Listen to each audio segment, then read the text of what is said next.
Pesulap limbat diduga terlibat dalam pencurian mobil di salah satu apartemen di wilayah Jakarta Utara. Dugaan keterlibatannya terungkap melalui kamera CCTV di apartemen tersebut.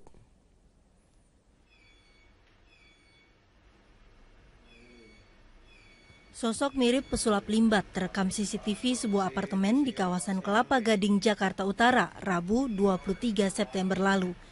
Ia terlihat masuk ke dalam lift apartemen itu bersama dua orang perempuan lainnya. Dua orang dia ke atas, naik ke atas ini. Iya, mau ngecek ke atas, lihat situasi, ternyata di atas sepi. Nah, dia ambil turun lagi ke GF karena lift yang sebelah kan mati. Nah, dia otomatis ke GF sendiri, ke lobby sendiri, lalu minta lagi kembali. Jadi, baru hilang kendali lagi, kan ketemu dia lagi.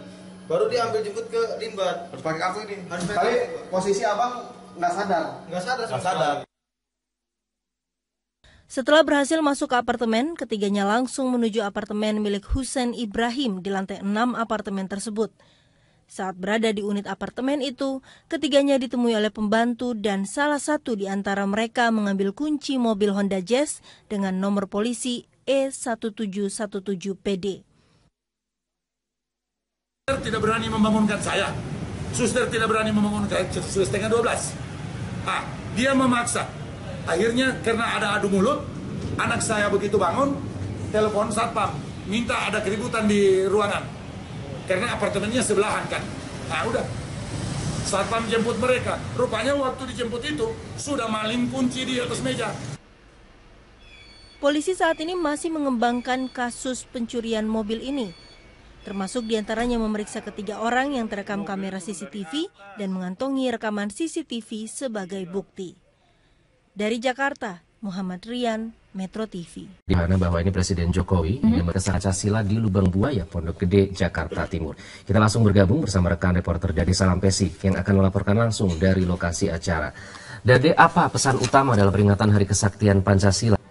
Iqbal, untuk peringatan Hari Kesaktian Pancasila 2015 ini, pemerintah mengambil tema kerja keras dan gotong royong dalam melaksanakan Pancasila. Selain itu, untuk peringatan setengah abad Hari Kesaktian Pancasila di Republik Indonesia ini juga digemborkan atau disosialisasikan slogan Pancasila adalah kita. Slogan ini dimaksudkan agar setiap warga negara ataupun bangsa Indonesia tetap berpegang teguh kepada ideologi Pancasila. Dan jika melihat sejarah, memang Hari Kesaktian Pancasila ini mulai dirayakan mulai diperingati pada 1967, saat itu di era pemerintahan Presiden Soeharto, yaitu Presiden kedua Republik Indonesia, yang mengeluarkan keputusan Presiden nomor 153 tahun 1967 tentang Hari Kesaktian Pancasila. Dan upacara peringatan tadi dimulai tepat pada pukul 8 pagi waktu Indonesia Barat dan berlangsung sekitar 20 menit, dipimpin langsung oleh Presiden Republik Indonesia Joko Widodo sebagai inspektur upacara. Dan peringatan tadi dibuka dengan menyanyikan lagu kebangsaan Indonesia Raya, disusul dengan pembacaan naskah Pancasila oleh Ketua MPR Zulkifli Hasan. Usai memperingati Hari Kesaktian Pancasila, Presiden bersama sejumlah Menteri Kabinet Kerja yang hadir meninjau langsung sumur penyiksaan dan juga rumah penyiksaan yang ada di Kompleks Monumen Pancasila Sakti di area Lubang Buaya ini. Sejak pagi hari tadi, sebelum peringatan Hari Kesaktian Pancasila ini dimulai, sejumlah Menteri Kabinet Kerja dan juga pejabat-pejabat dalam negeri lainnya juga sudah mulai terlihat datang, seperti ada Menteri BUMN Rini Sumarno, Menteri Dalam Negeri Cahyo Kumolo, dan juga Gubernur DKI Jakarta Basuki Cahayapurnama. Tidak hanya pejabat dalam negeri, sejumlah perwakilan dari Kedutaan Besar Negara Sahabat juga memenuhi undangan Indonesia untuk hadir ke peringatan Hari Kesaktian Pancasila hari ini. Tadi terlihat ada dari Kedutaan Meksiko, Myanmar, Kamboja, dan beberapa negara lainnya. Selain itu, dengan Hari Kesaktian Pancasila ini diharapkan juga warga Indonesia ataupun masyarakat bisa menghargai ideologi Pancasila yang dapat mengakomodir kemajemukan bangsa Indonesia. Sumi, Johanna, dan Iqbal, kembali ke Anda. Baik, terima kasih Dade Salampesi melaporkan langsung dari kawasan Lubang Buaya. Selamat pagi pemirsa, 1 Oktober diperingati sebagai Hari Kesaktian Pancasila. Namun peringatan Hari Kesaktian Pancasila ini semestinya tidak hanya sekedar ritual upacara saja, namun lebih pada pelaksanaan nilai-nilai luhur Pancasila. Mengingat sejak reformasi, Pancasila cenderung jauh dari memori kolektif bangsa yang sudah jarang diucapkan dan dibahas dalam kehidupan berbangsa dan bernegara, dan bahkan diperparah dengan isu-isu SARA yang tentunya mengancam persatuan bangsa Indonesia. Nah, bagaimana gotong royong dalam melaksanakan Pancasila itu akan menjadi pembahasan kami pagi ini dalam perbincangan khas 8-11 bersama saya Lucia Saharwi. Sudah hadir di studio Bapak Kacung Marijan, Dirjen Kebudayaan Kemendikbud, Bapak Arief Purboyo Mukiat, Deputi 6 Bidang Koordinasi Kesatuan Bangsa Kemenpolhukam, dan Bapak Arianto Nurhadi, putra almarhum Legend TNI Anumerta MT Haryono. Selamat pagi semuanya. Selamat pagi. Ya, sebentar lagi ya, tanggal 1 Oktober kita biasanya memperingati Hari Kesaktian Pancasila ya. Pak Kacung, selalu ada peringatan Hari Kesaktian Pancasila setiap tahunnya. Nah, bagi Ditjen Kebudayaan, apa makna peringatan Hari Kesaktian Pancasila ini? Itu memberikan peringatan kepada kita bahwa ideologi bangsa yang menjadi ideologi final itu ternyata masih dipahami belum final oleh kelompok-kelompok tertentu. Maksudnya belum final bagaimana Pak? Ya, ada yang ingin mengganti itu kan belum final. Oke. Kan? Kalau sudah final kan nggak ingin diganti. Iya. Nah, jadi peringatan ini untuk mengingatkan kita semuanya. Kita harus menjaga Pancasila itu sebagai ideologi final. Kan harus disingkirkan karena memang kita sudah menyepakati itu. Dan bagi kita tidak hanya sekedar menjadi slogan itu ideologi final, ya, tapi bagaimana itu menjadi bagian dari kehidupan berbangsa dan bernegara sehari-hari. Oke, tapi benar tidak Pak menurut Anda bahwa sejak reformasi Pancasila ini cenderung dilupakan begitu? Sebetulnya enggak juga, bahwa misalnya secara formal tidak ada lagi penataran P4, iya, tapi tidak berarti kemudian Pancasila dilupakan semua juga enggak. Bisa saja pelajaran yang berkaitan dengan Pancasila juga masih ada. Orang yang berusaha untuk mengamalkan Pancasila juga ada. Ya kan, ketuhanan yang Maha Esa. Kita percaya kepada ada Tuhan. Kan masih banyak tuh. Kemanusiaan, orang yang punya perhatian kepada nilai kita juga banyak. Oke, ada yang gontok-gontokan, tetapi yang ingin persatuan juga masih banyak. Jadi niat dan tekad untuk mengamalkan nilai Pancasila juga masih banyak. Walaupun secara formal memang slogan sebelum tahun 98.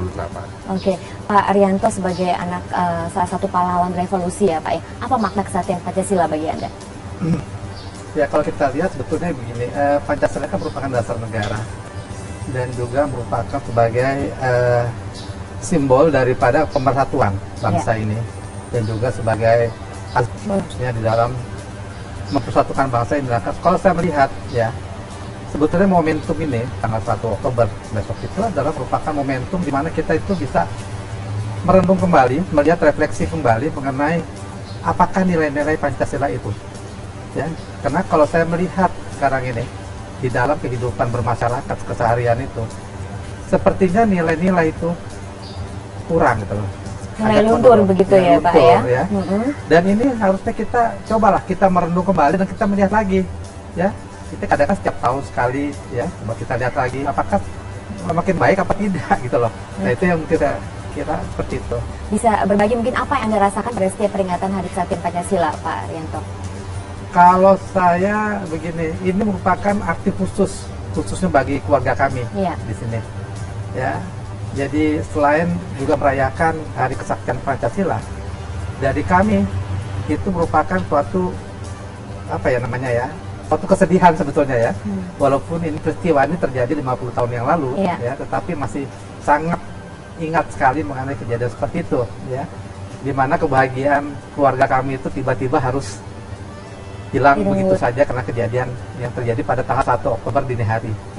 Jadi untuk kami itu adalah merupakan perhatian khusus gitu loh. Ya, itu mungkin yang bisa saya sampaikan. Oke, Pak Arief, kesaktian Pancasila. Tapi banyak wacana yang mengatakan bahwa Pancasila Saya kira begini, pengertian sakti ini terjemahkan seolah-olah seperti mistik atau supranatural, tapi ini adalah keyakinan daripada bangsa Indonesia akan Pancasila ini sebagai kepribadian bangsa, ya.